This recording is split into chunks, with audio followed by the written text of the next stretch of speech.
Hi అండి. ఇప్పుడు మీకు చూపిస్తున్న ఈ గుడి వచ్చేసి శ్రీ విజయేశ్వర స్వామి వారి దేవాలయం అండి ఇది.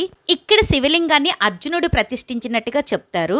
ఒకనాడు అర్జునుడు ఇక్కడ పాశుపత్రాస్త్రం కోసం తపస్సు చేయగా, ఆ తపస్సుకు మెచ్చిన పరమేశ్వరుడు అర్జునుడికి పాశుపత్రాస్త్రాన్ని ఇచ్చారని, అలా ఇక్కడ అర్జునుడు విజయాన్ని సాధించాడు కాబట్టి ఈ స్వామివారిని విజయేశ్వరుడిగా పిలుస్తారు. అంతేకాకుండా ఈ ఆలయానికి ఎంతో మంది మహర్షులు, ఋషులు ఇక్కడికి వచ్చి తపస్సు చేశారని చెప్తారు. ఎవరైనా కష్ట సమయంలో ఉన్నప్పుడు ఇక్కడ స్వామివారిని దర్శించుకుని వేడుకుంటే వారికి జయమే తప్ప అపజయం అనేది ఉండదని, విజయం దక్కుతుందని చెప్తారు. ఇక్కడ ఎప్పుడు హోమాలు, జపాలు జరుగుతూనే ఉంటాయి. ఇంతటి పురాణతమైన ఈ దేవాలయాన్ని దర్శించుకుంటే విజయేశ్వరుడు తమ భక్తులకు విజయాల్ని చేకూరుతాడన్నది భక్తుల ప్రగాఢ విశ్వాసం.